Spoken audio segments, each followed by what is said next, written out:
إن الله وملائكته يصلون على النبي يا أيها الذين آمنوا صلوا عليه وسلموا تسليما اللهم صل على سيدنا ونبينا محمد معدن الجود والكرم من بين وليكم صلاة وسلام عليك يا حبيبي يا رسول الله صلى الله تعالى عليه وسلم إن الله بصير بالعباد برحمته يا أرحم الراحمين. الحمد لله الحمد لله نحمده ونستعينه ونستغفره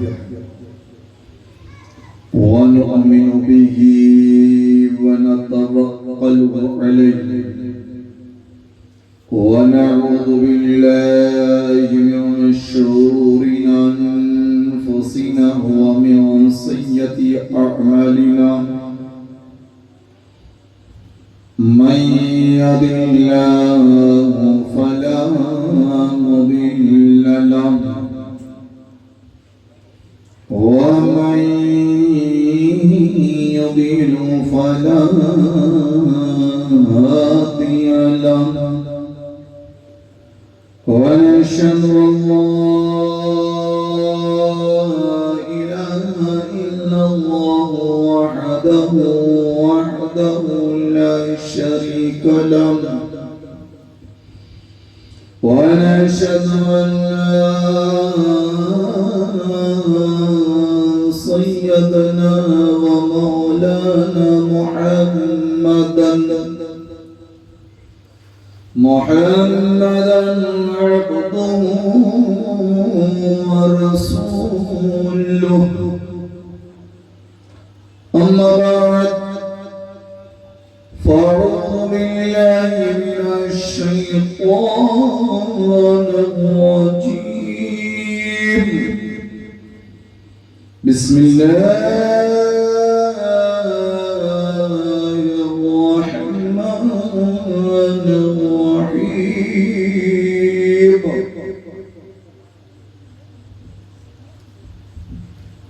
قل لا أسألكم أجرا إلا المعددا. صدق الله المولانا العظيم وبلغنا ورسوله النبي الأمين المكين المتين الرؤوف الرحيم والحمد لله رب العالمين. آئیے بدائے توحید کے متوالوں شمع رسالت کے پروانوں آقائی امت کے جانی صاحب علی سے بے تسان چاند سائی زرد مندہ فخر موجودات جناب کائنات ارواحنا فدا آمینہ کے لخت جگر عبداللہ کے نور نظر دائی حلیمہ کے در یتیم ہم بے بسوں کے بس بے بسوں کے بس جناب احمد مجدبہ محمد مصطفیٰ صلی اللہ علیہ وسلم کی بارگاہ گوہربار میں ہم اور آپ مل کر محبت کے ساتھ درود پاک کا نظرانہ پیش کی پڑھی. اللہم صلی علی صلاۃ و سلام علیک یا حبیبی یا رسول اللہ صلی اللہ علیہ وسلم. غوث اعظم بمنی بے سرو ساما مدد غوث اعظم بمنی بے سرو ساما مدد قبلہ ای مدد قابہ ایمہ مدد غوث اعظم بمنی بے سرو ساما مدد قبلہ ای مدد قابہ ایمہ مدد بغیر دابی استادہ کشتی زہی فانو شکست را کشتی بہت کے خواجہ عثمان حارونی مدد کن یا معین الدین چشتی یا معین الدین چشتی یا معین الدین چشتی.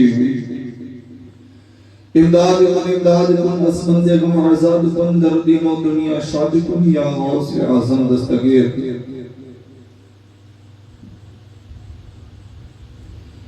آئیے محمد کے ساتھ آقا انعامدار مکی مدنی تاجدار رحمت عالم نور مجسم فخر بنی آدم صلی اللہ علیہ وسلم کی بارگاہ گوہربار میں ایک مرتبہ اور درود پاک کا نظرانہ پیش کیجئے. پڑھیے اللہم صلی علی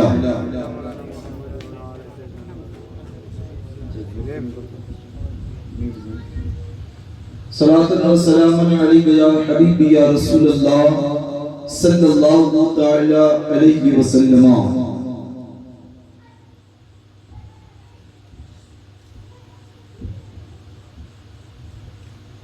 شہداء کربلا امام عالی مقام جدی وعلی کی صلاۃ و تسلیم کی بارگاہ کے اندر ہم خراج عقیدت پیش کرنے کے لیے جمع ہوئے ہیں، اور ہماری اور آپ کی آج کی محفل، آپ کا اجلاس، آج کی مولود 7ویں میلاد ہے۔ امام عالی مقام جدی وعلی کی صلاۃ و تسلیم کی بارگاہ کے اندر ہم خراج عقیدت پیش کر رہے ہیں، اور گفتگو ہماری یہاں تک پہنچی۔ کل میں نے آپ کو بتایا ماں فاطمہ الزہرا سلام اللہ علیہا کی زندگی کے بارے میں۔ کون فاطمہ؟ کل میں نے آپ کو ساری چیزیں حضرت فاطمہ الزہرا کی بات آپ تک پہنچائی کہ او فاطمہ جو جنتی عورتوں کی سردار ہے اسے فاطمہ کہتے ہیں۔ کون فاطمہ؟ جو حسنین کریمین کی ماں ہے اسے فاطمہ کہتے ہیں۔ کون فاطمہ؟ جو مصطفیٰ کی شہزادی، مصطفیٰ کی لاڈلی بیٹی ہے اسے فاطمہ کہتے ہیں۔ کون فاطمہ؟ او فاطمہ جو علی کی جوزا ہو، علی کی بیوی، اسے فاطمہ کہتے ہیں۔ اور او فاطمہ کہ جس کے بال کو نہ مہر و مر چاند و سورج نے کبھی اس کے ایک بال کو نہ دیکھا ہو، اسے فاطمہ کہتے ہیں۔ فاطمہ الزہرا کا مقام رب نے اتنا بلند کر دیا، اتنا بلند کر دیا، بہت بلند ہے فاطمہ الزہرا کا مقام۔ آپ کی زندگی کے حوالے سے اگر کچھ باتیں کی گئی، کل بھی بتائی میں نے، لیکن ماں فاطمہ پہ قربان جاؤ کہ وہ فاطمہ جس پہ قربان جاؤ، وہ فاطمہ کہ اپنے علی کے ساتھ اس طرح زندگی کو بتائی، ہمیشہ علی فاطمہ کو خوش کرنا چاہتی اور فاطمہ ہمیشہ علی کو خوش رکھنا چاہتی تھی۔ اپنے لالوں کو فاطمہ خوش رکھا کرتی تھی، کبھی اپنے شوہر کے سامنے کبھی شکایت کا موقع نہ دیا، اور اللہ اللہ کبھی اپنی خواہشات دل کی ایک بھی اپنے شوہر کے سامنے نہ کہی کہ اے فاطمہ یہ مجھے چاہیے۔ فاطمہ نے نہ کہا کہ علی مجھے یہ چیز چاہیے، علی مجھے یہ چیز چاہیے، علی مجھے یہ چیز لا کر دو، یا علی مجھے یہ چیز لا کر دو، اے علی میرے لیے کپڑے لا کر دو، اے علی میرے لیے جوتے لا کر دو۔ نہ کبھی یہ باتیں نہیں کی ہے، لیکن میں نے کتاب کی دنیا کو جب کھولا، جب کتاب کی دنیا کو کھولا تو ہمیں پتا چلا کہ فاطمہ تو وہ فاطمہ ہے جس کے لیے رب جنت سے جوڑے بھیجا کرتا تھا۔ فاطمہ وہ فاطمہ ہے، وہ خاتون جنت۔ ایک مرتبہ یہودی کی بچیاں آئی، آپ کی سہیلیاں تھی، آپ کی بہن پڑی، آپ کی سہیلیاں، اور سہیلی کے سگائی یا نکاح کا موقع تھا۔ فاطمہ کو کہا فاطمہ تمہیں ہمارے یہاں گھر میں نکاح میں چلنا پڑے گا، گھر میں نکاح میں آنا پڑے گا۔ آپ کی سہیلیاں نے بہت اصرار کیا، زیادہ زور دیا، زیادہ فاطمہ تمہیں تو ہمارے گھر آنا پڑے گا، آنا پڑے گا۔ فاطمہ مایوس مصطفیٰ کے قریب گئی، محبوب نے پوچھا فاطمہ مایوس کیوں ہے، کیا وجہ ہے؟ تو میرے محبوب نے پوچھا تو فاطمہ نے کہا یا رسول اللہ، اے ابا جان، یہ میری سہیلی آئی اور مجھے دعوت دے کر گئی ہے اور کہہ کر گئی ہے تمہیں آنا پڑے گا، تمہیں آنا پڑے گا۔ یا رسول اللہ، یہ ابا جان، میرے پاس تو بہتر کپڑے نہیں ہیں، یہ تو اچھے کپڑے پہن کر نکاح میں جائیں گی، اچھے کپڑے خوشبوئیں لگا کر نکاح میں جائیں گی، کروں تو کیا کروں؟ اللہ تبارک و تعالیٰ کے محبوب نے کہا اے فاطمہ گھبرانے کی ضرورت نہیں ہے، اے فاطمہ ٹینشن کی ضرورت نہیں ہے۔ اتنے میں جبریل جوڑا لے کر آیا، جبریل نے کہا یا رسول اللہ، یہ اللہ نے فاطمہ کے لیے جنت سے بھیجا.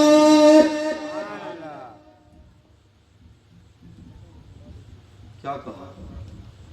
جبریل نے کہا یا رسول اللہ خدا نے بھیجا. اتنا قیمتی زونا، اتنا قیمتی لباس یا اور کسی کے لیے نہیں، یہ فاطمہ کے لیے جنت سے لباس آتے ہیں. فاطمہ کے شہزادوں کے لیے، حسین کریمین کے لیے جنت سے لباس آتے ہیں.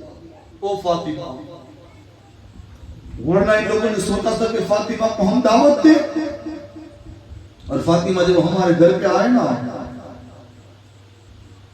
تو ہم مذاق اڑائیں گے کہ اتنے نبی، اتنے بڑے نبی کی بیٹی اور اتنے ٹوٹے پھوٹے لباس. لیکن قربان جاؤ، اللہ جانتا ہے کہ نبی کی بیٹی کی عزت کیا ہے. رب کو پتا ہے کہ نبی کی بیٹی کی عزت کیا ہے، نبی کی بیٹی کا وقار کیا ہے. خود خدا جانتا ہے اس چیزوں کو یاد رکھیں. آپ سیدہ طیبہ طاہرہ عابدہ زاہدہ فاطمہ، آپ کی چادر، آپ کے لباس اگر دیکھا جائے تو ظاہری لباس اگر ہم دیکھیں تو فاطمہ الزہرا کا ظاہری لباس وہ لباس تھا. ظاہری لباس آپ کے چادر پر، آپ کے دوپٹوں پر، آپ کے کپڑوں پر پیبند لگے رہتے تھے، پیبند ٹکڑے لگے ہوتے تھے کپڑوں پر. وہ فاطمہ الزہرا کا لباس وہ لباس تھا. لیکن قربان جاؤ، اپنے شوہر کی محبت کو دیکھیں. اللہ اللہ، اپنے شوہر کی محبت دیکھیں. آپ کے اگر بات کرنے جاؤں تو بہت لمبی چوڑی بات ہو جائے. میرے پاس اتنا وقت نہیں کہ اتنی باتیں بتا سکوں آپ کو. میرے آقا کے پیارے دیوانوں، پنجتن پاک کے ماننے والوں، پنجتن پاک کے عشق کا دم بھرنے والوں، مصطفیٰ کا کلمہ پڑھنے والوں، آؤ میں تمہیں بتاؤں فاطمہ الزہرا کون فاطمہ ہے. مصطفیٰ کے جانے کے بعد جس کے چہرے پر غمگین ہو گئی ہے. فاطمہ غمگین رو رہی ہے، رات کو روتی نظر آتی ہے، دن کو روتی نظر آتی ہے، وقت پر وقت فاطمہ روتی نظر آتی ہے. جب دیکھو تو فاطمہ کے چہرے پر آنسو ہے. وجہ کیا ہے؟ اے فاطمہ بتا تو صحیح، تو رونے کی وجہ کیا ہے؟ فاطمہ فرماتی ہے میرے باپ کے جانے کے بعد دنیا میں میرا دل نہیں لگتا ہے. میرا باپ دنیا چھوڑ کر چلا گیا. کون باپ جو رحمت للعالمین ہے؟ کون باپ جو سارے نبیوں کا سردار ہے؟ کون باپ جس کے سب کے زمین بنی؟ کون باپ جس کے سب کے پوری دنیا بنی؟ وہ باپ کون باپ؟ قرآن سے پوچھے، اے قرآن بتا تو محبوب کے بارے میں کیا کہتا ہے؟ تو محبوب کے بارے میں کیا کہتا ہے؟ قرآن کہتا ہے وَمَا أَرْسَلْنَا إِلَىٰ رَحْمَةً لِلْعَالَمِينَ. قرآن کہتا ہے محبوب کو ہم نے اتارا صرف ایک قوم کے لیے نہیں، ساری دنیا کے لیے رحمت بنا کر اتارا. میرے محبوب کو اتارا، میرے محبوب کو اتارا صرف ایک قوم کے لیے نہیں، ایک دھرم کے لیے نہیں. میرا محبوب پوری دنیا کے لیے رحمت ہے. بولو سبحان اللہ. میرا محبوب پوری دنیا کے لیے رحمت ہے. کوئی نبی کی بیٹی کہتی کہ میرے نبی، میرا باپ دنیا چھوڑ کر چلا گیا، اس کے بعد دنیا میں جی نہیں لگتا. رات کو میری ماں فاطمہ آرام کر رہی ہے. رات کو میری ماں فاطمہ آرام کے لیے گئی نا تو خواب میں کیا دیکھتی ہے؟ محبوب کا دیدار ہو گیا، محبوب کا دیدار ہوا. اللہ اللہ، ابا کا دیدار ہوا. خواب میں رحمت للعالمین، شفیع المظلمین، طاہ یاسین والضحیٰ والے چہرے والے آقا، واللیل زلف والے آقا فاطمہ کے خواب میں آئے. خواب کا مطلب ہوتا ہے سپنا، سپنے میں آئے. رات کو فاطمہ کو اداس دیکھا. کہا فاطمہ کیوں اداس ہو؟ کیا وجہ ہے بیٹی؟ لگتے جگر بتا. تو خواب کے اندر فاطمہ نے بتایا ابا تمہارے جانے کے بعد، ابا تمہارے جانے کے بعد دنیا میں جی نہیں لگتا ہے، دنیا میں جی نہیں لگتا، دنیا میں جی نہیں لگتا. سنیں میرے محبوب مصطفیٰ جان رحمت شم قسم ہدایت مالک نوشائیں جنت نے فرمایا بیٹی اگر ہمارے قبیلے میں سے ہمارے قدوم میں سے سب سے پہلے میرے پاس آ کر ملے گا وہ فاطمہ ہے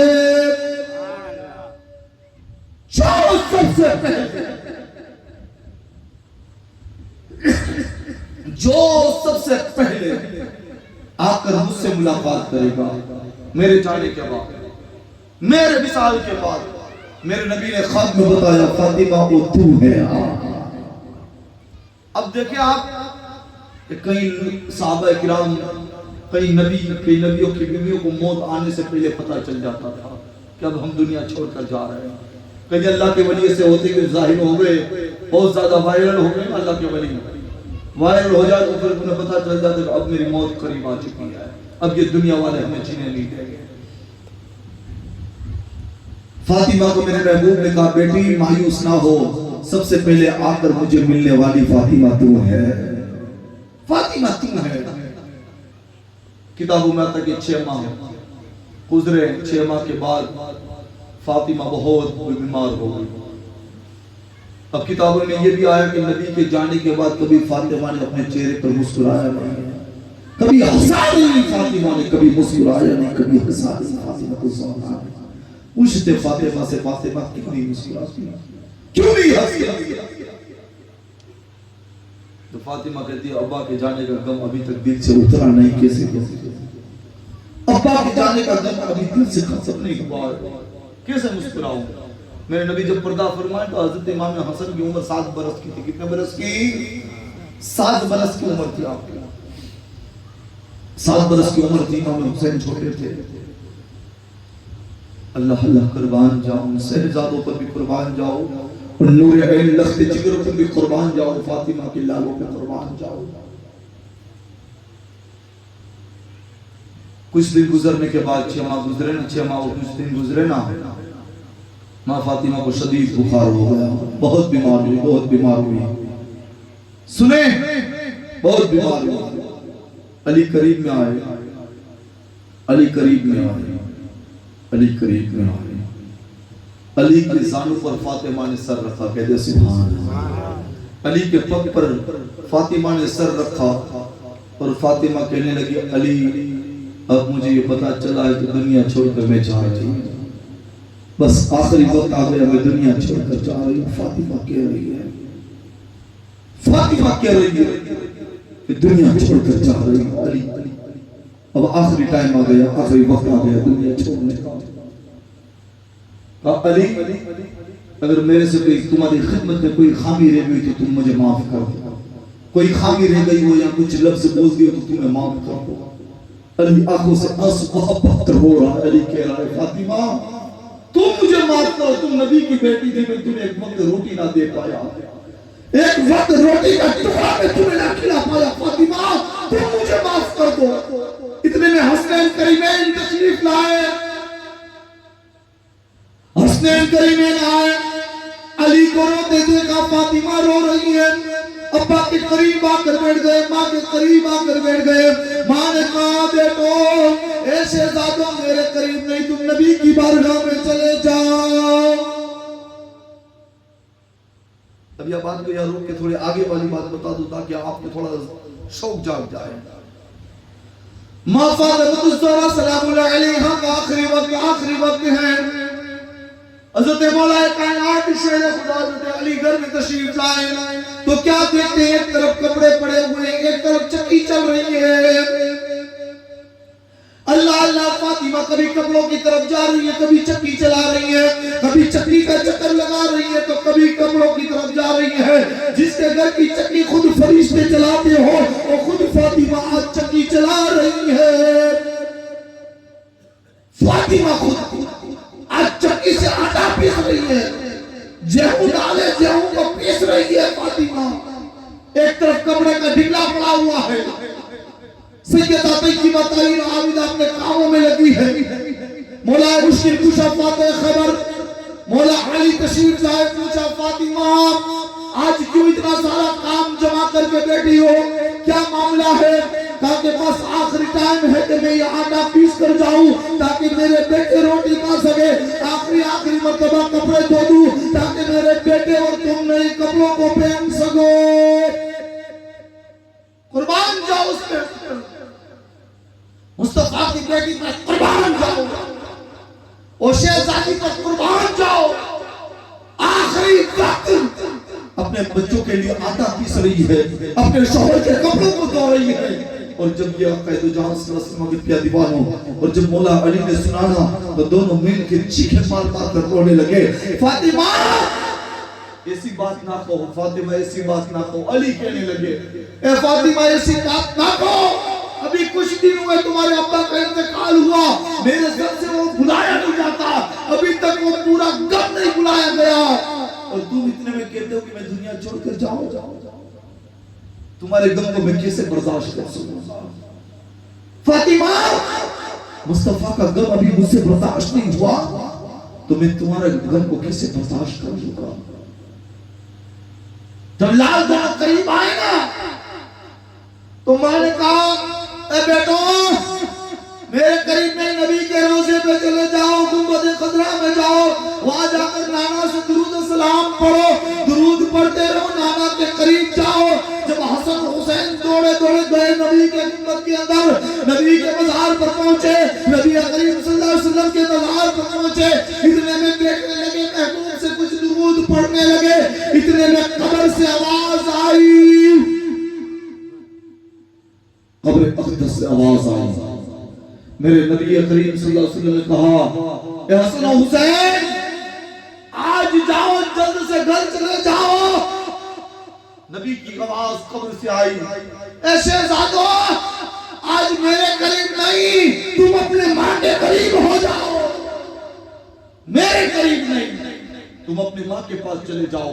بچے دوڑے دوڑے گئے، بچے جا کر ماں سے بلک کر رونے لگے، اور نبی کریم صلی اللہ علیہ وسلم نے فرمایا بچوں اپنی ماں سے پیار کر لو، ماں سے بلک لو، ماں سے ماں کے قریب رہو، ابھی اس وقت تمہاری ضرورت تمہاری ماں کو ہے، کیونکہ کچھ دیر میں ماں دنیا چھوڑ کر رخصت ہو جائے گی، کچھ دیر ہے۔ نبی نے کہا رات کو خواب میں فرمایا تھا میرے نبی نے اے فاطمہ سحری تیرے گھر ہوگی، افطاری میرے ساتھ ہوگی۔ فاطمہ نے روزہ رکھ کر سحری کر لیا، پر افطاری محبوب کے ساتھ ہوگی۔ میرے نبی نے کہہ دیا، بچے بڑک بڑک کر رونے لگے، ماں فاطمہ روتی روتی کہنے لگی، رو رو کر کہنے لگی علی میرے جانے کے بعد میرے بچے جب بڑے ہو جائے نا، حسن و حسین جب جوان ہو جائے نا تو ان کے حال پہ چھوڑ دینا، میرے جانے کے بعد جب تک میرے بیٹے جوان نہ ہو تو نکاح نہ کرنا، جب نکاح کرنے کے قابل تو جب میرے بیٹے جوان ہو جائے اپنے فیصلے خود کرنے لگے پھر تم چاہو اسے نکاح کر لینا، مجھے کوئی اعتراض نہیں ہے۔ میرے جانے کے بعد فاطمہ چپ چپ کر کہہ رہی ہے علی میرے بیٹوں کو سنبھال کر رکھنا، علی میرے دونوں شہزادوں کو کھلاتے رہنا، میرے دونوں شہزادوں کو پانی پلانا، میرے دونوں شہزادوں کو اسلام کا پروان چلانا، اے علی میرے شہزادوں کو سنبھال کر رکھنا، بس یہ دو نشانی میری تمہیں دو نشانی میں لخت جگر دے کر جا رہی ہوں۔ اللہ اللہ فاطمہ الزہرا رو رہی ہے، رات کی تاریخ کا وقت آیا، جب رات کا وقت آیا نا رب نے کہا جا ملک الموت فاطمہ کی روح کو کھینچ لے۔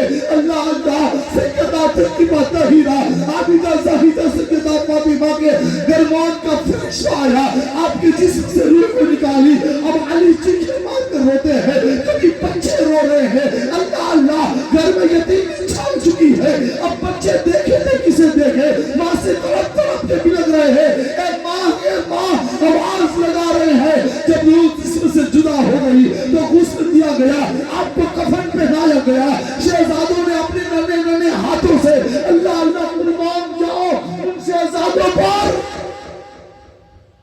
کہ ماں کی جدائی پوچھے ان بچوں، اللہ اللہ جن کی ماں دنیا چھوڑ کر چلی گئی ان سے پوچھے کہ ماں کی جدائی کیا ہے، جن کا باپ دنیا چھوڑ کر چلا گیا ان شہزادوں سے ان بچوں سے پوچھے کہ باپ کے جانے کے بعد گھر کے اندر کیا افیکٹ پڑتا ہے، ڈیفیکٹ پڑتا ہے، پوچھے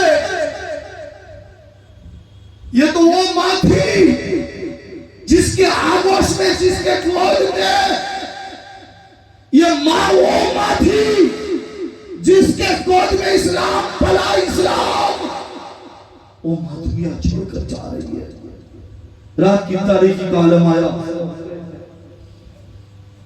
جب رات کی تاریخی کا عالم آیا نا، اب موت سے پہلے حضرت سیدنا صدیق اکبر رضی اللہ تعالیٰ عنہ کی بیوی کو بلایا، اسماء کو، سلمہ کو بلایا۔ اسماء کو بلانے کے بعد کہا،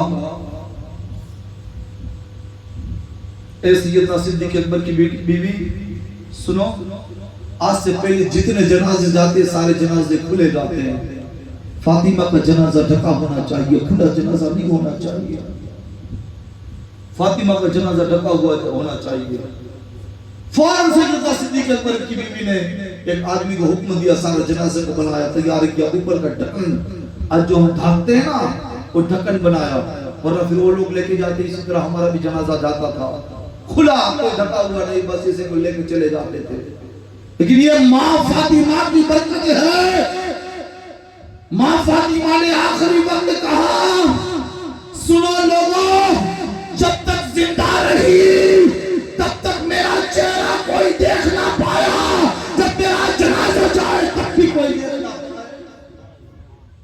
اور کہا، علی، مدینے کے گلیوں کے اندر مت چرچا کرنا، علی مدینے کی عورتوں کو مرد کو نہ بتانا، مکہ تک بات نہ پہنچانا، علی۔ اللہ اللہ، قربان جاؤ اس ماں فاطمہ پر۔ کہ میرا جنازہ رات کو نکالنا، رات کو حسن، حسین، علی اور عباس، 4 لوگوں نے کاندھا دیا، جنازہ لے کر چلے آگے، قبرستان پہنچے، رات کی تاریکی کا عالم، رات کی تاریکی کا عالم ہے، جنازہ رات کی تاریکی میں نکلا، مدینے والوں کو پتا نہیں ہے فاطمہ کی مقالوں میں چھپا ہے۔ فاطمہ نے منع کیا، نہیں، اسلام کی وہ بیٹی تھی، پردے میں رہنے والی تھی، کہا کہ کسی کو مت بلانا، کوئی غیر محرم میرے جنازے میں نہ آنے پائے، کوئی غیر محرم میرے جنازے کو چھوے نہ پائے۔ وہ فاطمہ دفن ہوا، نماز ہوئی، دفن کر دیا گیا۔ ماں فاطمہ کو ذرا دنیا چھوڑ کر انسان سمجھ چکی، ماں فاطمہ دنیا چھوڑ کر چلی گئی، نبی کی بیٹی دنیا چھوڑ کر چلی گئی۔ کتابوں میں آتا ہے کہ ایک صحابی رسول صلی اللہ علیہ وسلم جو گھوڑے پر سوار ہو کر آئے اور فاطمہ کی قبر کے قریب کھڑے رہ کر کہا، قبر سنیں، بڑے بڑے گناہ کرنے والوں، حرام کا مال کھانے والوں، ادھر کی ادھر کر کر غیبتیں کرنے والوں، سنو۔ ایک صحابی نے آ کر کہا نا، اے قبر، تجھے پتا ہے کیا تیرے سینے میں کون ہے؟ قبر، تجھے پتا کون ہے تیرے سینے میں؟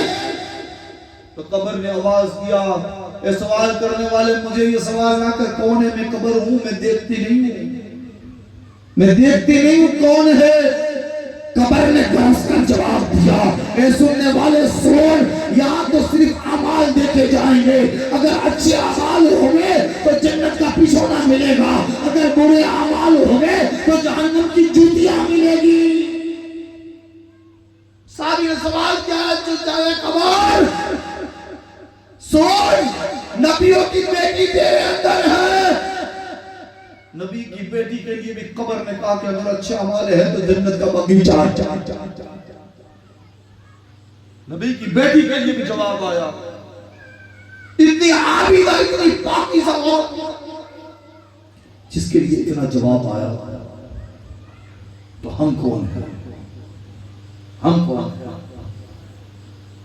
بہت بڑے گنہگار ہیں، بہت بڑے گنہگار ہیں، چلتے پھرتے قدم قدم پہ گناہ کرنے والے بندے ہیں، کہ اللہ سے توبہ کرے، اللہ سے توبہ کرے اور صحیح راستوں پر چلنے کی کوشش کرے، اللہ سے توبہ کرے، صحیح راستوں پر چلنے کی کوشش کرے، انشاءاللہ ہماری توبہ کو اللہ قبول کرنے والا ہے، ہمیں صحیح راستے پر چلنے سے اللہ ہمیں برکت دینے والا ہے۔ آپ کے وصال کے بعد آپ نے مولا علی کی شہادت آپ نے سنی کل، مولا علی کی شہادت ہوئی 60 ہجری میں، 60 ہجری میں آپ کی شہادت ہوئی۔ اس کے بعد اب لوگوں نے سوچا کہ کرسی پر بٹھایا کس کو جائے؟ علی کے بعد، علی کے بعد لوگوں نے سوچا کہ کرسی پر بٹھایا کسے جائے، کرسی پر بٹھایا کسے جائے، کرسی کس کے سپرد کی جائے؟ لوگوں نے سوچا کس کو بٹھایا جائے؟ لوگوں نے کہا کہ علی کے بعد اگر کوئی ہے تو علی کا شہزادہ ہے۔ بولو سبحان اللہ، اور مچل کے بولو سبحان اللہ۔ کرسی پر بٹھایا کس کو جائے؟ کرسی پر تخت پر بٹھایا کس کو جائے؟ دمشق کا گورنر کس کو بنایا جائے؟ تو مولا کائنات شیر خدا حضرت علی رضی اللہ تعالیٰ کی شہادت کے بعد لوگوں نے یہ طے کیا کہ کرسی پر اگر کسی کو بٹھایا جائے تو امام حسن کو بٹھایا جائے۔ بولو سبحان اللہ، امام حسن کو بٹھایا جائے۔ کون امام حسن پتا ہے؟ کتابوں میں آتا ہے کہ امام حسن سر سے لے کر سینے تک مصطفیٰ کے ہم سبھی سے نہیں، آواز آئی سبحان اللہ۔ ہم سبھی کا مطلب شکل تھی، جیسی میرے محبوب کی شکل ویسی شکل امام حسن کی نظر آتی تھی سبحان اللہ۔ کہاں سے؟ سر سے لے کر سینے تک، کہاں تک؟ بولو چھاتی تک۔ اگر سمجھ میں نہ آئے تو میں کروں، سر سے لے کر چھاتی تک کس کے؟ مصطفیٰ کی شکل پائی جاتی تھی۔ اب چھاتی سے لے کر پاؤں تک امام حسین مصطفیٰ جیسے لگتے تھے۔ اب اس میں بھی خدا کی مرضی دیکھیں نا، میرے رب کی مرضی دیکھیں، ہم سمجھ نہیں پائیں گے کیوں؟ جملہ آگے بتاؤں گا تب سمجھ میں آئے گا۔ امام حسن کو لوگوں نے ہاتھ پہ بیعت کی اور آپ کو آپ تخت پر جانشین بنایا، مولا کائنات شیر خدا حضرت علی رضی اللہ تعالیٰ عنہ۔ آپ نے 6 ماہ میں 6 مہینے اور کچھ دن تک آپ کرسی پر بیٹھے۔ کس پر بیٹھے ہیں؟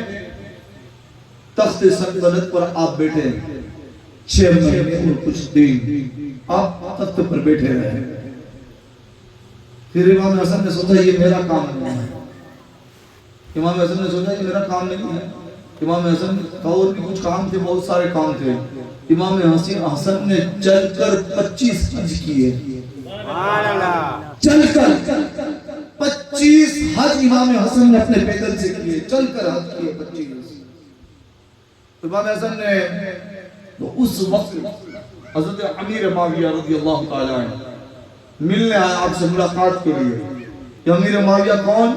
حضرت عمر کے زمانے سے خلیفہ ہے، دمشق کے خلیفہ ہے، اور ایک آپ کے دوسرے بھائی تھے وہ ملک شام کے تھے۔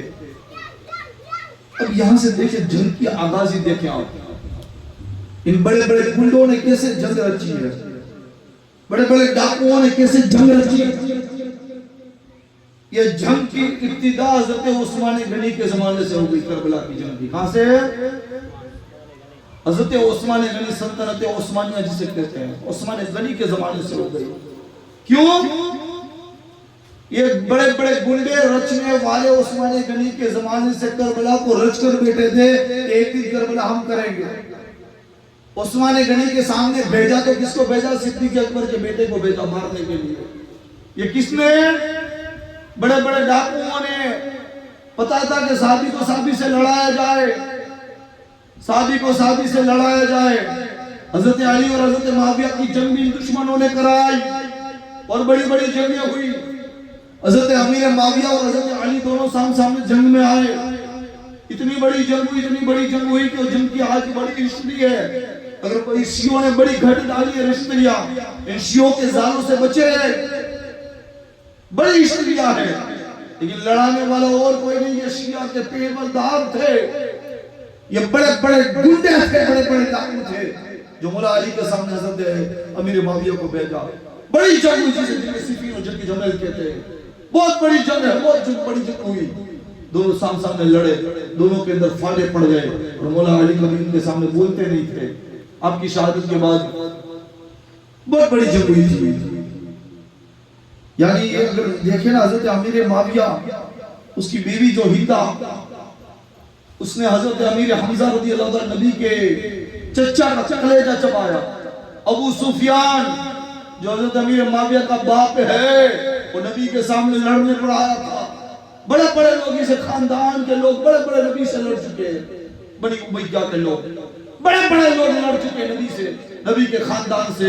وہ لاش میں ایک بچہ تھا جس کو یزید کہتے ہیں, حسین سے لڑ چکا. یہ خاندان پہلے سے لڑتا ہوا آیا, لیکن کلمہ پڑھ لیا, اسلام قبول کر لیا, پھر نبی نے معاف کر دیا. لیکن یہاں مولا علی اور امیر معاویہ کی جنگ ہوئی. حضرت عمر فاروق کے اعظم کے زمانے میں بھی وہی خلیفہ, حضرت عثمان کے زمانے میں وہی خلیفہ, لیکن پھر اس جگہ پر حضرت علی خود خلیفہ بنے. پھر حضرت علی کی شہادت کے بعد حضرت امام حسن سے ملنے کے لیے آئے حضرت امیر معاویہ. جب ملنے آئے نا, اور امیر معاویہ صحابی رسول ہے, الٹا سیدھا نہیں کہوں گا, لہٰذا تعلیم پر نہیں کریں گے ہم, جو صحابی رسول ہے. اور کاتب وہی ہے جو قرآن کو لکھنے والا, کہتے ہیں سبحان اللہ. قرآن کو لکھنے والے میں 17 یا 18 نمبر پر حضرت امیر معاویہ بنا ہے. بہت بڑے صحابی ہے, رسول اللہ سے بہت پیار کرتے تھے حضرت امیر معاویہ سے. لیکن امیر معاویہ کو یہ بھی بتا دیا تھا رسول نے, میرے محبوب نے کہہ دیا تھا, امیر معاویہ اگر تو نکاح کرے گا, میرے محبوب نے پہلے یہ بتایا کہ تیری پشت سے میرے نواسے کے دشمن پیدا ہوگا, تیری پشت سے. امیر معاویہ نے کہا یا رسول اللہ اگر میری پشت ہو تو میں نکاح ہی نہیں کروں گا, میں نکاح ہی نہیں کروں گا. وہ سال کے بعد ایک بڑی بیماری لگی آپ کو, بہت بیماری ہو گئی. بڑے بڑے حکیموں کو بلایا, بڑے بڑے طبیبوں کو بلایا. حکیم جب آئے, بڑے بڑے طبیب آئے, حکیم آئے, تو بڑے بڑے لوگ آئے نا, تو امیر معاویہ کے ہاتھ دیکھ کے کوئی نس دیکھ کر کہتا جسم کی بیماری نہیں ہے, یہ بیماری اگر تم نکاح کرو گے تو ہی دور ہوگی, ورنہ یہ بیماری دور ہونے والی نہیں ہے. تو اس وقت رچنیاں گندے کام کرنے والی, جس کو ہندا کہتے ہیں, وہ آئی آپ کی نکاح کے اندر. نکاح ہوئی تو اسی کے ذریعے سے ایک یزید پیدا ہو گیا. میرے آقا نے کہا تھا ایک بیٹا پیدا ہوگا تو وہی ہماری نسل کا دشمن بنتا نظر آئے گا, تو اسی کے ذریعے سے پیدا ہوا. امیر معاویہ جب امام حسن کے قریب آئے تو امام حسن کے قریب آئے تو بیٹھنے کے بعد حضرت امام حسن سے کہا کہ حسن, امام حسن سے باتیں چیتیں ہوئی. حضرت امام حسن نے کہا امیر معاویہ میں تمہیں خلافت سونپنا چاہتا ہوں, اور جو جنگ ہوئی تھی اس چیز کی میں صلح کرنا چاہتا ہوں. کیا کرنا چاہتا ہوں؟ صلح, دشمنی ختم کرنا چاہتا ہوں. امام حسن نے ہاتھ ملایا, صلح کی, اور لوگوں کو بتا دیا لوگوں میرے باپ کے ساتھ جو امیر معاویہ کی جنگ تھی وہ میرے علی کے بیٹے نے آج اس جنگ کا صلح کر لی, دونوں مل چکے ہیں. اب کوئی جنگ کی صلح, جنگ وغیرہ کا کوئی معاملہ نہیں ہے, یہ دونوں چیزیں صلح ہو چکی ہے, یہ دونوں چیزیں صلح ہو چکی ہے. امیر معاویہ کو کوئی برا بلا نہ کہے اور میرے باپ کے خلاف بھی کوئی نہ بولے. صلح کرانے والا امام حسن. جب امام حسن نے صلح کرنے کے بعد آپ کو دمشق کا گورنر بنا دیا گیا. کس کا؟ دمشق کا گورنر بنایا. اور جب دمشق کے گورنر بنیا, دمشق کا گورنر بنایا, لیکن شرط یہ تھی. امام حسن نے کہا شرط یہ کہ جو میرے باپ کے ساتھ جس طرح لوگ چلا کرتے تھے, جس طرح میرے باپ کی عزت وقار جو تھا وہ ساری چیزیں ہونی چاہیے. دوسری چیز کہ میرا بھائی حسین جب بڑا ہو جائے تو خلافت اسے سونپ دینی چاہیے, اور تاکہ ہمارے گھر ہمارے کے اوپر اتنے روپیے اتنے پیسے تجھے خرچ کرنے پڑے گے, ہر سال کے پیمانے پر لگا دیا گیا. اور اسی شرطوں پر اور کچھ دوسری شرطیں بھی تھی, ان شرطوں کے اوپر حضرت امیر معاویہ کو خلافت سونپی گئی. اب وہ خلافت والی بات بھی لوگ میں یہاں پر روک دوں, خلافت دے دی, آپ تخت کے نیچے اتر گئے. آپ اپنے کاموں میں لگ گئے، آپ نے شادیاں بھی بہت ساری فرمائی، اور یہاں تک کہ کتابوں میں آیا کہ آپ کی شادیاں اتنی ہوتی کہ آپ پر لڑکیاں اتنی فدا ہوتی، ایک گلی سے گزر جاتی تو لڑکی کہتے حسن مجھ سے نکاح کر لے، دوسری گلی میں جاتے تو کہتے حسن مجھ سے نکاح کر لے۔ آپ نے بہت ساری نکاحیں فرمائی، بہت ساری نکاح کی، صرف ایک رات کی نکاح ہوتی پھر طلاق دے دیتے، ایک رات کی نکاح ہوتی طلاق دے دیتے۔ مولا کائنات نے شیر خدا نے مجبوراً چوک میں لوگوں کو جمع کیا اور کہا لوگوں اپنی بیٹی حسن کو نکاح میں نہ دیا کرو، اپنی بیٹی حسن کو نہ دو۔ تو لوگوں نے کہا کہ بس ہم اس لیے دیتے ہیں کہ آپ کے خاندان سے ہماری بیٹی کا بھی رشتہ جوڑ جائے، بس اس لیے دیتے، ایک دن رکھے 2 دن رکھے، اس کی مرضی۔ منع کر دیتے تھے، مولا علی نے منع کر دیا اعلان کر کے لوگوں نہ دو نکاح میں۔ امام حسن بہت سارے کام کرتے ہیں، بہت سارے انجام آپ نے اسلام کی خاطر دیے، آخر کار آپ کی شہادت کو سماعت کریں۔ امام حسن رضی اللہ تعالیٰ عنہ ورضوان، لوگوں نے سازش رچی کہ حسن کو مارا کس طرح جائے، حسن کو شہید کس طرح کیا جائے۔ لوگوں نے سوچا تو کسی ظالموں نے یہ سوچنے کے بعد کسی نے آپ کی بارگاہ میں شہد مد زیر ملایا ہوا مد دیا، امام حسن نے مد کھایا، مد کو چکھا امام حسن رضی اللہ تعالیٰ عنہ، تو آپ کو دل کے اندر گھبراہٹ پیدا ہونا شروع ہوئی، دل کے اندر گھبراہٹ پیدا ہونا شروع ہو گئی۔ امام حسن دوڑے فوراً نبی کے روزے پر چلے گئے، نبی کے روزے پر گئے، وہاں جا کر دعا کی، جس نے نبی کے روزے کی غربت ہٹی ساری گھبراہٹ ختم ہو گئی۔ کہ سبحان اللہ، پہلی بار ظالموں نے زہر دیا، دشمنوں نے آپ کو زہر دیا، پھر دوسری بار آئی، حسن بچ چکا، دوسری بار آپ کو زہر دیا، دوسری مرتبہ آپ کو زہر دیا گیا، کھجور کے اندر زہر ڈال کے دیا آپ کو۔ ظالموں کا ظلم تو دیکھیں، کھجوروں کے اندر زہر ڈال کے آپ کو زہر دیا، ان ظالموں نے کھجوروں کے اندر زہر کو ڈالا۔ امام حسن نے 7 کھجور کی پیسی کھائی تو آپ کو دل کے اندر گھبراہٹ پیدا ہوئی، گھبراہٹ، جن کے اندر جلن پیدا ہونے لگی، گھبراہٹ پیدا ہوئی۔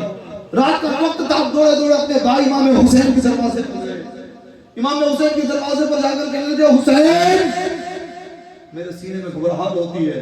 جیسے ہی صبح ہوا روضہ رسول پر پہنچے، روضہ رسول کو اڑے، روضہ رسول کے اندر پہنچے نا، ساری گھبراہٹ ختم ہو گئی، ساری گھبراہٹ ختم ہو گئی۔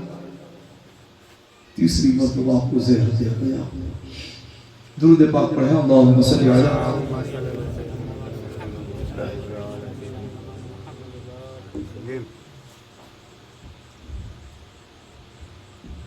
تیسری مرتبہ آپ کو زہر دیا گیا۔ آپ کی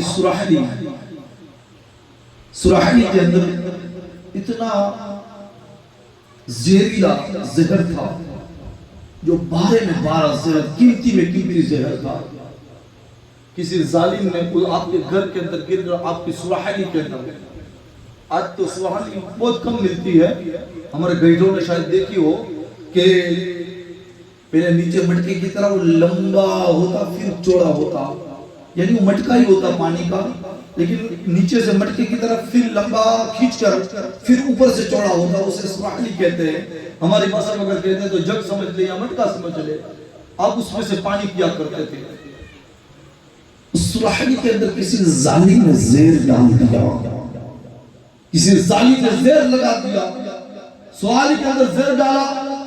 رات کی تاریکی کا عالم، امام حسن نے جب پانی پیا، آدھی رات گزری، آپ نے پانی کا گلاس پورا پانی پیا، جیسے ہی کتابوں میں آتا کہ پانی لب کے حلق کے نیچے اترا۔ سنیں اسلام پر قربان ہونے والوں کی قربانیاں، سنیں گھر میں نرم بستر سے بہتر کیا ہے؟ اسلام ہمارے گھروں میں پہنچا تو ٹی وی سیریل دیکھنے سے نہیں، حسین کے قربان ہونے سے، حسن کی شہادت سے اسلام ہم تک پہنچا۔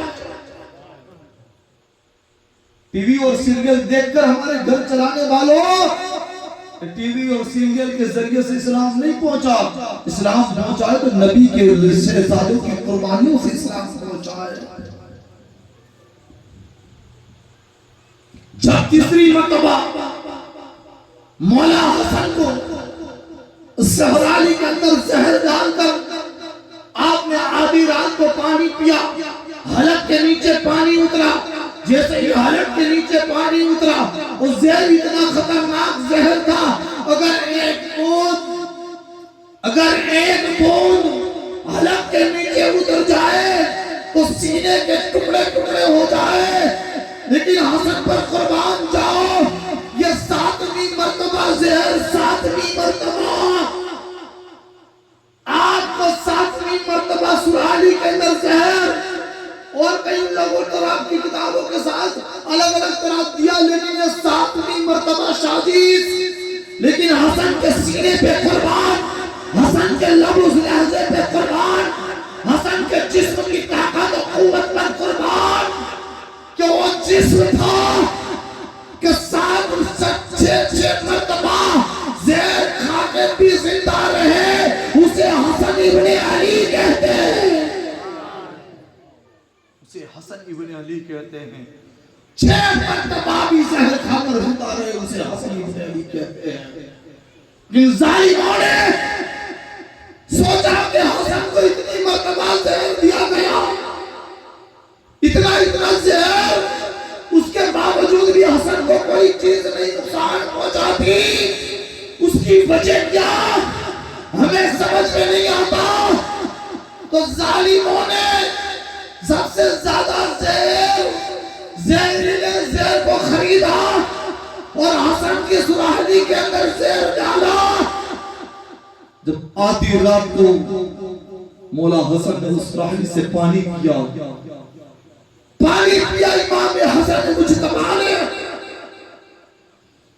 اللہ اللہ قربان جاؤ، آسمان بھی کبھی کبھی گواہ دیتا، وہ شہادت کیسے بیان کروں، وہ شان اہل بیت فاطمہ کے باپ کے پھول حسن و حسین کی شہادت کو کیسے بیان کروں، کس زبان سے بیان کروں؟ یہ زبان وہ نام لینے کے قابل نہیں، لیکن خدا کو شکر ہے کہ ہمیں وہ قابل بنا کر لوگوں کو سنانے والا بنایا۔ قربان جاؤ حسن بھی قربان جاؤ۔ حسن نے جیسے ہی حلق کے نیچے زہر اتارا نا، اٹھ کر بھاگنے لگے اپنے بھائی کے قریب، بھاگنے لگے اپنے بھائی کے دروازے تک، مان پہنچ گئے اپنے بھائی کے دروازے پر۔ جب بھائی کے دروازے پر پہنچے، دروازے کو دستک دی، آدھی رات امام حسین باہر آئے۔ جب باہر آیا، ہاتھ باہر گھر کے اندر لائے نا، تو آپ دیکھتے ہیں کہ الٹی ہو رہی ہے، الٹی کے اندر کلیجہ بھی ٹکڑے ٹکڑے باہر آ رہا ہے۔ حسن کے کلیجے کے ٹکڑے ٹکڑے ٹکڑے باہر آ رہے ہیں۔ اور زہریلا تھا کہ حسن کی جب بھی الٹی کرے تو ٹکڑے ٹکڑے زمین پر گرتے ہیں۔ اور حسین کہتے ہیں بھائی کیا ہوا بتا تو صحیح، اللہ اللہ حسین کہہ رہے ہیں کہ بھائی بتا تجھے زہر دینے والا کون؟ اللہ اللہ حسین جب بھی الٹی کرتے ہیں، جب بھی الٹی ہو رہی ہے تو جسم سے کلیجے کے ٹکڑے باہر، کلیجے کے ٹکڑے باہر آتے ہیں۔ تو کہنے لگے بھائی مجھے جس پر بھروسہ ہے وہ ہو یا نہ ہو، جس پر مجھے شک ہے وہ یا ہو یا نہ ہو، میں نام نہیں بتانا چاہتا۔ بھائی آخر کار اگر اتنا زہریلا زہر تھا کہ اگر نبی کے روزے تک پہنچ جاتے تو بچ جاتے، لیکن ان ظالموں کے ظلم نے حسن کو، حسین کے روزے اور حسن کو نبی کے روزے تک پہنچنے نہ دیا۔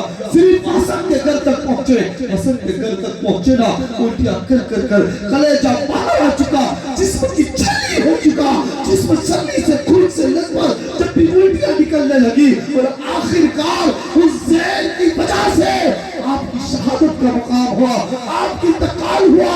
اینا للہ و اینا الیہ راجعون۔ اور آپ نے اس زہر کی وجہ سے ان ظالموں نے زہر دیا، ان ظالموں کے زہر کی وجہ سے مولا حسن مجتبی دنیا چھوڑ کر چلے گئے، دنیا چھوڑ کر چلے گئے۔ دنیا چھوڑ کر جانے والے کا نام حسن، زہر دے دے کر مارے گئے۔ پیارے نبی کے خاندان کو کوئی پھول ہار نہیں کیے گئے، نبی کے خاندان کو زہر دے دے کے مارا گیا ہے۔ نبی کے خاندان کو زہر دے دے کے تڑپایا گیا ہے۔ حسن کے جانے کے بعد امام حسین ہے، اب امیر معاویہ کی حکومت چلتی رہی۔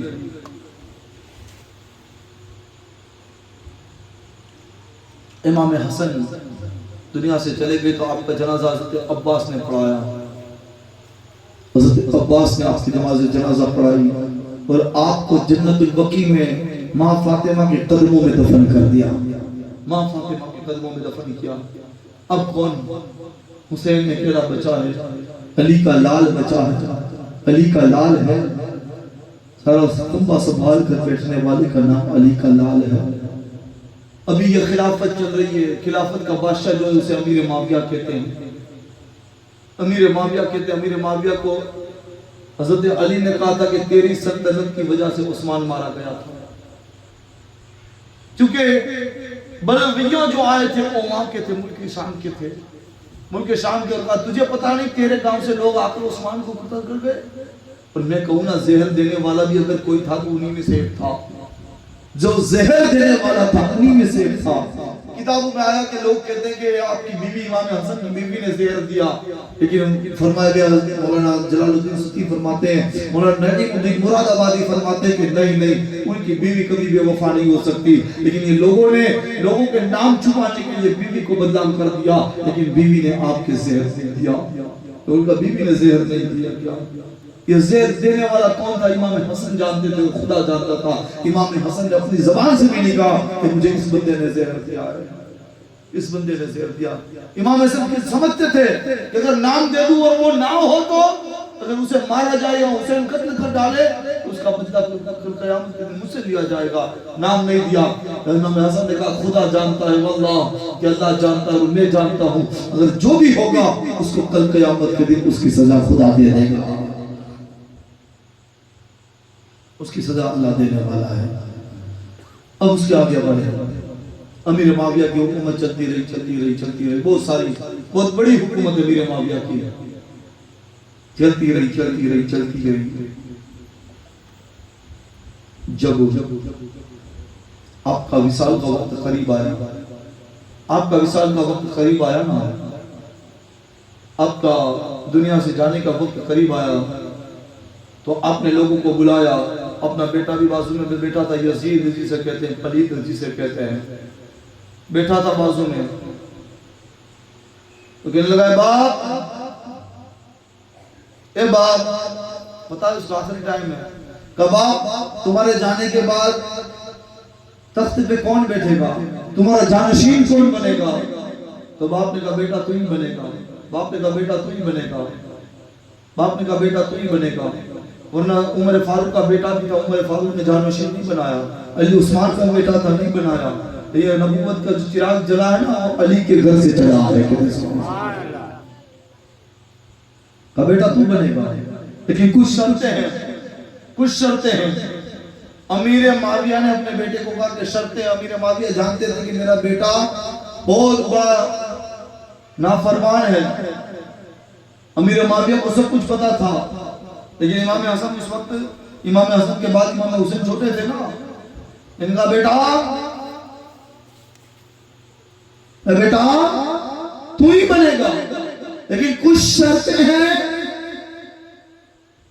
کہ میرے جانے کے بعد دیکھ، سب سے پہلے اہل بیت نبوت صلی اللہ علیہ وسلم کا خیال رکھنا ہے، ہر سال میں 2 مرتبہ عید آتی ہے تو حسین کے لیے کپڑے کا جوڑا، حسین کے خاندان کے لیے کپڑے کا جوڑا تجھے لے دینا ہے۔ کون کہتا ہے؟ امیر معاویہ اپنے بیٹے یزید سے کہتے ہیں کہ سال کا کھانے کا خرچہ، پیسہ، رقم جو بھی ہے وہ سب بھیجنا ہے، اور کہا یہ یزید، امیر معاویہ کہتا ہے یزید جب بھی کھانے کا وقت آئے پہلے حسین کو کھانا پہنچانا، اس کے بعد تو لقمہ کھانا، اسے پہلے لقمہ مت کھانا۔ یہ باپ کی وصیت تھی، اور آخر باپ نے وصیت فرمائی کہ بیٹا میں جا رہا ہوں، نبی کا قمیض میرے پاس ہے، کہتے سبحان اللہ، نبی کا قمیض میرے پاس، نبی کی لنگی میرے پاس، اور ایک چادر کا ٹکڑا بھی میرے پاس، نبی کی کچھ زلف مبارک کے بال ہے، کچھ ناخن ہے، کچھ ناخن ہے، یہ ساری چیزیں میرے کفن کے طور پر استعمال، نبی کا جبہ پہنا دینا، لنگی پہنا دینا، چادر اڑا دینا اور ناخن میرے کفن میں رکھ دینا، یہ ساری چیزیں رکھ دینا۔ اللہ اللہ، امیر معاویہ نے ساری وصیتیں کر دی۔ ساری وصیتیں کرنے کے بعد کچھ دن کے بعد آپ کا انتقال ہو گیا، تو بیٹے نے ساری چیزیں کرنے کے بعد اب بیٹے نے دفن کیا، دفن کرنے کے بعد اب دمشق دور ہے، دمشق دور ہے، دمشق دور ہے، مکہ مدینہ بہت دور ہے، جہاں مولا حسین کا روزہ ہے اسے دمشق سے کربلا کا مسجد کہتے ہیں، کربلا سے تھوڑا دور دمشق ہے اور وہاں سے مکہ مدینہ دور ہے۔ امیر معاویہ کا انتقال ہو گیا، امیر معاویہ دنیا چھوڑ کر جا چکے، امیر معاویہ وصال فرما چکے۔ اب یزید نے فٹافٹ دفن کر دیا اپنے باپ کو، دفن کرنے کے بعد اب یزید کے سینے میں، یزید کے اندر لالچ یہ تھی کہ میرا باپ تو جا چکا ہے، میرا باپ تو دنیا چھوڑ چکا، جلد سے دفن کرو، جلد سے فاتحہ خوانی کرو اور کرسی میں بیٹھ جاؤ، کرسی پر بیٹھ جاؤ۔ اور یہ یزید کئی سالوں سے اس انتظار کرتا تھا، کئی سالوں کا انتظار، کئی سالوں کے سپنے یزید کے پورے ہو رہے ہیں۔ جلد سے باپ کو دفن کیا اور تخت پر بیٹھائے، لوگوں میری بیعت کرو، دمشق والوں سے کہا میری بیعت کرو، کوفہ والوں سے کہا میری بیعت کرو، الگ الگ جگہوں سے کہا میری بیعت کرو۔ کچھ دن گزر گئے نا تو ایک خط لکھا یزید نے، خط لکھا ولید بن عقبہ پر، وہ گورنر تھا، مدینے کا گورنر۔ کہاں کا گورنر تھا؟ ذرا زور سے بولو، مدینے کا۔ کہاں کا؟ مدینے کا، مدینے کا گورنر تھا ولید بن عقبہ۔ ولید بن عقبہ کو خط لکھا، کہا کہ خط میں لکھا تھا کہ حسین اور عبداللہ اور بھی جو بچے ہوئے ہیں، بڑے بڑے لوگ ہیں، پہلے ان سے بیعت لو اور مدینے والے کو کہو کہ یزید کی بیعت کرے، یزید کی بیعت کرے۔ اور میرے باپ کا انتقال ہو گیا ہے، لوگوں کو خبر سنا دو۔ مہینے دن کے بعد باپ کے انتقال کی خبر مدینہ پہنچی، جب ولید بن عقبہ کو خبر پہنچی نا، ولید بن عقبہ کی آنکھوں سے آنسو نکل گئے، کچھ لوگوں کو خبر پہنچی کہ میرے معاویہ کا انتقال ہو گیا، مہینہ دن گزر چکا ہے۔ تو ولید بن عقبہ نے خط پڑھا، تو ولید بن عقبہ نے جب یہ خط پڑھا نا، لیٹر پڑھا نا، لیٹر، اور لیٹر پڑھنے کے بعد ولید بن عقبہ نے سوچا ڈائریکٹ حسین کے پاس نہیں جاتا میں، ڈائریکٹ حسین کے پاس نہیں جاؤں گا، کروں تو کیا کروں؟ ہو گیا مروان بن حاکم کے پاس۔ کس کے پاس؟ مروان کے پاس۔ یہ مروان اتنا بڑا ظالم ہے نا، خدا کی قسم کل قیامت میں اس کا حال کیا ہوگا۔ مروان بن حاکم کے پاس اسے خبر سنائی کہ امیر معاویہ مر چکا، دنیا سے چھوڑ کے جا چکے، اور یزید نے کہا کہ بیعت کرو اور ان کے نام لکھے امام حسین کے، پہلے ان کو بلا کرو، بیعت کرو۔ تو اس نے تو اتنا لکھا تھا کہ بیعت کروا لو، لیکن مروان نے آگے سے لکھ دیا کہ اگر بیعت نہ کرو تو انہیں قتل کر ڈالو۔ کربلا کا مین گنڈا، مین گنڈا، کردار گنڈے کا نبھانے والا اور حقیقی گنڈا، پکچر اور سیریل کی طرح نہیں کہ کردار نبھال کے پھر بن جاتا ڈایا، نہیں، یہ حقیقت کا گنڈا ہے، مین گنڈا ہے، تو ادھر کی ادھر ساری رچنے والا۔ اس نے کہا جا ولید بن عقبہ، حسین سے کہہ کہ بیعت کر لے، اگر نہ کرے تو اسے قتل کر ڈال۔ ماذ اللہ۔ ولید بن عقبہ کو امام حسن کو بلایا، کہا کہ حضرت امیر معاویہ کا انتقال ہو چکا، حضرت امیر معاویہ رضی اللہ تعالیٰ دنیا چھوڑ کے جا چکے ہیں، اور یزید اب تخت پر بیٹھا ہے، یزید کی بیعت کے لیے لوگ تیار بھی، لوگ کر رہے ہیں بیعت، اور جسے نہیں کر رہا ہے اسے بڑی دھمکیاں دے دے کے بیعت کروا رہا ہے، اور کہا کہ حسین سے بھی بیعت دو۔ مولا حسین نے کہا کہ میری جان چلی جائے لیکن اس ظالم کے ہاتھ میں ہاتھ دینے کے لیے تیار نہیں، نہ بیعت نہیں کروں گا۔ مولا حسین نے اسی وقت انکار کر دیا، کہ ظالم کے ہاتھ میں ہاتھ دو، کچھ شرط دیکھنی چاہیے، شریف الزراعت دیکھنی چاہیے، کچھ چیزیں سوچنی چاہیے، اس کے بعد اس کے ہاتھ میں ہاتھ دیا جائے۔ جب یہ باتیں چلتی رہی، چلتی گئی، مروان بن حاکم نے کہا کہ اگر نہ مانے زبردستی کرو، زبردستی کرو۔ کئی دن تک یہ چلتا رہا. اس کے بعد ایک کوفہ سے لوگوں کا خط آیا. جب کوفہ کے لوگ مولا علی سے بڑا پیار کرتے تھے اور غداری بھی کرتے تھے, پیار بھی کرتے تھے آپ سے, اور ایک مرتبہ غداری بھی کر چکے تھے. آپ کو خط آیا, حسین یزید ہمیں تڑپا رہا ہے اور بیعت کے لیے پر مجبور کر رہا ہے کہ آپ بیعت کے لیے مجبور کر رہا ہے, ہم کریں تو کیا کریں. تو کئی ایسے ظلم ظالموں نے خط رچے آپ کے خلاف, اور کئی یہ خط آیا اپنے پاس, ایک کے بعد ایک لیٹر آتا گیا, ایک کے بعد ایک لیٹر آتا گیا. حسن پڑھتے گئے, امام حسین پڑھتے گئے, امام حسین پڑھتے گئے. آخر خط جب آیا, آخری خط چھیلا خط جو تھا اس میں لکھا تھا, اے حسین ہمیں بیعت کرنے کے لیے مجبور کر رہے ہیں اور آپ کی طرف سے کوئی جواب نہیں آتا ہے, اور اگر آپ یہاں پر نہیں آؤ گے, کوفہ کے اندر آپ نہیں آؤ گے, تو ہم مجبوراً یزید کے ہاتھ میں بیعت کر لیں گے, اور کل قیامت کے دن یہ کہے گے کہ حسین کو ہم نے بلایا اور حسین نہیں آئے, اس لیے ہم نے ظالم کے ہاتھ میں بیعت کیا. امام حسین کو مجبور کر دیا ان ظالموں نے, امام حسین کو مجبور کر دیا ان ظالموں نے. اور جب خطر آنے کے بعد اب حسین نے کہا, اے لوگوں چلو اب مدینے سے چلنے کی باری ہے, اے لوگوں اب مدینے میں رہنے کی باری نہیں ہے, اب مدینہ چھوڑ کر جانے کی باری ہے, چلو لوگوں تیار کرو. اپنے کنبے قبیلے والوں سے کہا, اے لوگوں اپنے سامان کو باندھو, اپنے اونٹوں پر مال کو لادو, اپنے سامان کو تیار کر لو, اب مدینہ چھوڑ کر اب ہمارا سفر مدینے سے کربلا کی طرف چل رہا. مولا حسین سارے سامان کو پیک کرتے تھے, کیا کرتے ہیں, اپنے خاندان اپنے قدوم والے کو ساتھ لیتے ہیں, لوگوں چلو لوگوں چلو. چاہنے والے ماننے والے بھی آپ کے ساتھ چلنے لگے. حسین نے مال باندھا, سامان کو پیک کیا. کئی صحابہ آئے, صحابہ آ کر کہنے لگے, حسین آپ ہمیں چھوڑ کر نہ جائیں, مدینہ چھوڑ کر نہ جائے, حسین مدینہ چھوڑ کر نہ جائے, حسین مدینہ چھوڑ کر نہ جاؤ. اور ظالم لوگ ہیں, صحابہ کہہ رہے ہیں, اور ظالم لوگ ہیں, تمہیں زندہ نہیں رہنے دے گے. حسین نہ جاؤ, اپنے بیوی بچوں کے ساتھ نہ جاؤ, حسین تم نہ جاؤ, حسین تم نہ جاؤ. آخر کار صحابہ نے روکنے پر کچھ ایک فیصلہ ہوا کہ کرے تو کیا کرے. حسین ہمیں پتا ہے کہ وہ ظالم تمہارے باپ کے ساتھ بھی ان لوگوں نے غداری کی ہے, کوفہ والوں نے, تم نہ جاؤ. حسین نے کہا کروں تو کیا کروں. ان لوگوں نے ایک مشورہ دیا کہ ایسے کرو کہ کسی ایک کو بھیجو اور اس میں سے ایک کو بھیجا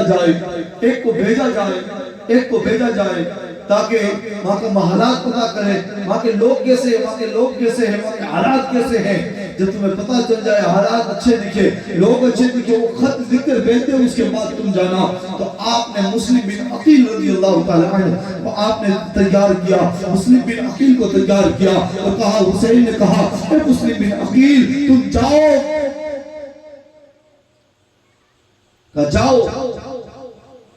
کوفہ کے اندر جاؤ, لوگوں کا جائزہ لو, وہاں کے لوگ کیسے ہیں,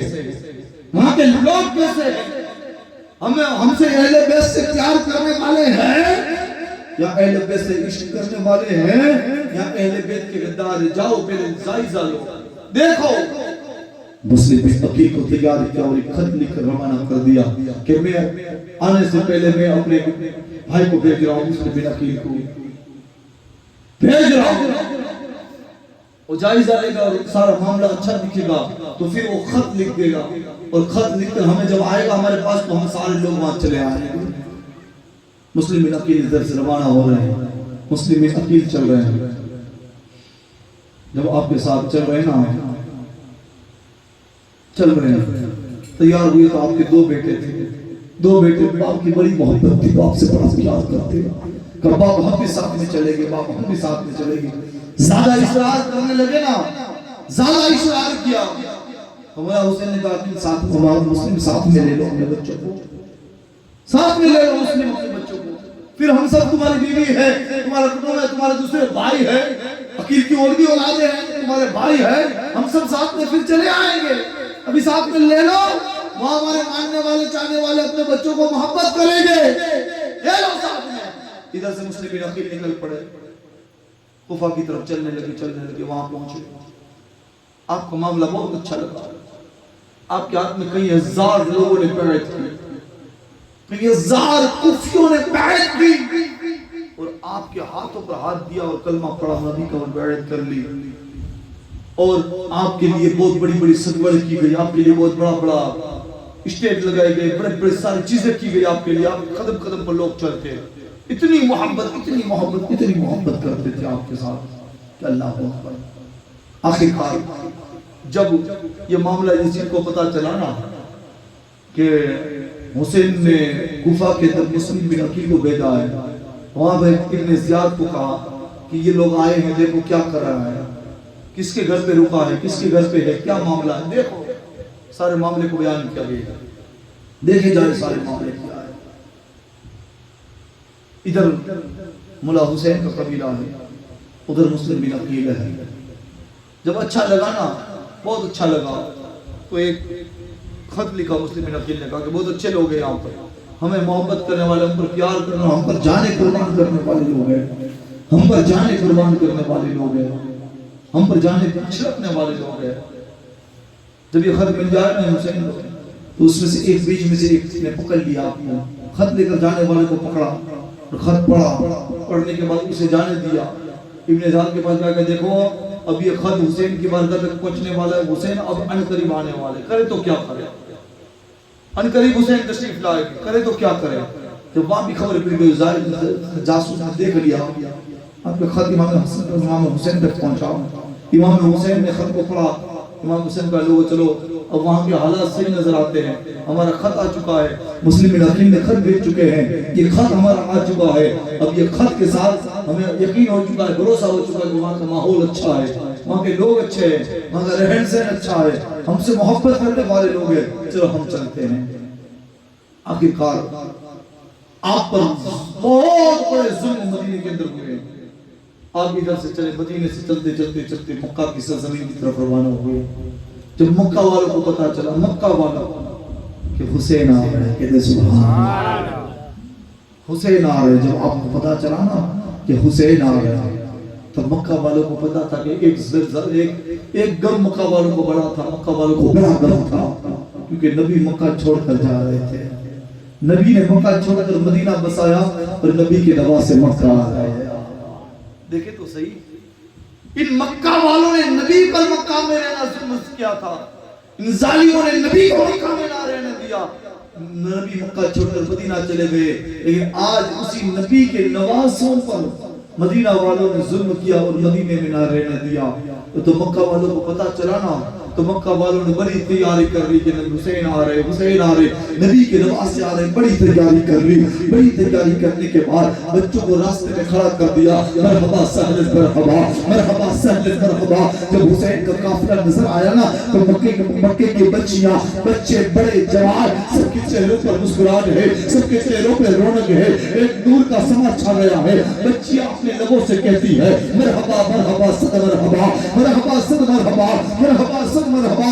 حسین کے دل کو خوشی پہنچی کہ اسی جگہ سے میرے نانا کو نکالا گیا تھا، لوگوں نے میرے نانا پر ظلم کیا، اور آج اسی کے بچے ہم پر جانے قربان کرنے کے لیے تیار ہے۔ جب میرے حسین مکہ کے اندر آئے تو لوگ اپنے پل کے پچھانے لگے، لوگ اپنے پل کو پچھانے لگے، بڑی محبت کے ساتھ آپ مکہ کے اندر کچھ دن رہے، تو وہاں کے لوگوں کو پتا چل گیا، ان ظالم یزید کے گورنروں کو پتا چلا کہ مدینہ چھوڑ کر مکہ آ گئے، تو مکہ کے گورنر کو خط لکھا کہ مکہ میں حسین کو رہنے پر مجبور کرو، مکہ میں حسین کو رہنے پر مجبور کرو۔ انشاءاللہ تعالیٰ کل یہاں سے گفتگو کو آگے بڑھوں گا کہ مکہ میں کیا ہوا، پھر ادھر حضرت مسلم کا کیا حال ہوا، انشاءاللہ تعالیٰ کل۔ وآخر دعوانا ان الحمد للہ رب العالمین، صلاۃ والسلام علیہ وسلم۔